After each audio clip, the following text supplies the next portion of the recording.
Well, in the past I've taken the opportunity presented by the turning of the year to talk about trends and upcoming major events for the Famicom. But 1993 is the last full year of the Famicom's life. If 1992 was the Famicom's twilight years, 1993 is the Famicom lying on a hospital gurney in a coma with a grim-faced doctor telling the family that it won't be much longer now. Every game that we see will be the last time for something on the Famicom. The last entry in a major series, the last game from a significant publisher, the last baseball game. There were 47 games released on the Famicom in 1993, and we're 53 games away from the end. Many of the releases this year carry with them a question of why did you think it was a good idea to release this in 1993 on the Famicom? We're kicking off the year with Sanrio Carnival 2. One more game from the surprisingly high-quality publisher Charactersoft. It's not 100% clear who developed Sanrio Carnival 2, but it is known that Nintendo themselves had a hand in it. Nintendo previously worked with Charactersoft on Hello Kitty World, which was a sprite-changed port of Balloon Kid, the sequel to Balloon Fight. Sanrio Carnival 2 is a sequel to Sanrio Carnival, Charactersoft's first Famicom game. The first Sanrio Carnival was a Tetris-inspired puzzle game where pieces fell from the top and you had to make 3 in a row in order to eliminate them and score points.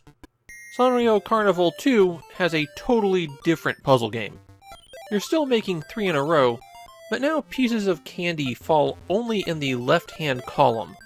If they reach the top of the screen, then they just stop falling. Instead, the game is on a timer, and the flowers at the top of the screen fill in as you eliminate candy of that color. Once all 3 of the flowers at the top are filled in, you win the stage. You're controlling the character on the left-hand side, and every stage has you working with a different Sanrio character. Besides everyone's favorite merchandising phenomenon Hello Kitty, there's the frog Koropi, the weird little boy Tabo, the bear Pokopon, and the fish guy Hongyodon. Hitting the B button will knock the candy gently to the right, shifting it 1 square, and anything it collides with will also be shifted over. The candy wraps around, so anything going off the right-hand side will come back on the left. The A button is a harder hit, knocking the candy 2 squares, though anything it hits will only shift 1 more square. If you make 3 in a row for a color that the flower is already filled in, then the candy turns black and it will not be able to be removed. And those are the techniques you need to know for playing.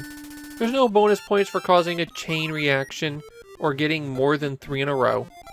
You just go like that until the flowers are done. And boy, doesn't it look easy? Why, a 3-year-old child could play this game blindfolded and do pretty well. There's nothing to it, right? Well, confession time. I've only been showing you footage from the first 2 stages. As you progress, Sanrio Carnival turns into this. 5 colors of candy to worry about, plus unremovable candies start joining in with your regular colors. And the time limit never gets any easier. It takes a while to get going, but Sanrio Carnival 2 gets mean. In between stages, there are bonus stages for extra points. Here you're trying to manage a sliding block puzzle of the character's face. Relatively normal, except you're hitting the side in order to shift the tiles. And at least for me, that reversed how I think about the interface, so I kept getting rather messed up on these. If the regular mode isn't enough for you, there's also an endless mode. This is basically the highest difficulty. In this mode, it'll drop 5 colors plus the unremovable ones. But there's no flowers to fill up, which actually makes it a little bit easier. And then there's Battle Mode. Battle Mode is designed to end friendships.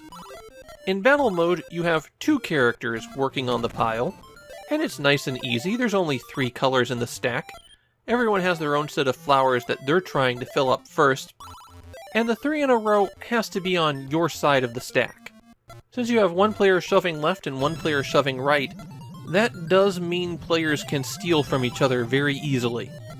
And if a bomb goes off on your side of the stack, then you're stunned for a very long time, about 10 seconds. Long enough for your opponent to shove another bomb on top of you and keep you stunned. You can play battle mode in 1 or 2 player, and there is a handicap system where you can give somebody a point advantage before they begin. Sanrio Carnival 2 is one of those games that had no impact in Japan. I couldn't find anybody talking about this one. When it comes to the straightforward puzzle levels, Sanrio Carnival 2 is fine. Unfortunately, it takes a while to get going, since you have to play through 3 stages before it gets tough, and then those last 2 stages can be very unfair. But the geometry and strategy here is complicated enough to keep you on your toes. Having the choice of knocking a piece 1 or 2 squares gives you a surprising amount of options when you're trying to line up 3 in a row. And filling up one color too quickly will make your life more difficult. The real gem here is Battle Mode, which is a back and forth slugfest. Trying to juggle the bombs, lining up candy on your side, and stealing candy from your opponent is really challenging. And this is a puzzle battle where there's a lot of direct interaction between you and the other player. You're not just sending junk over to their side. You're fighting over the exact same things. The battle mode is what makes this cartridge worth it.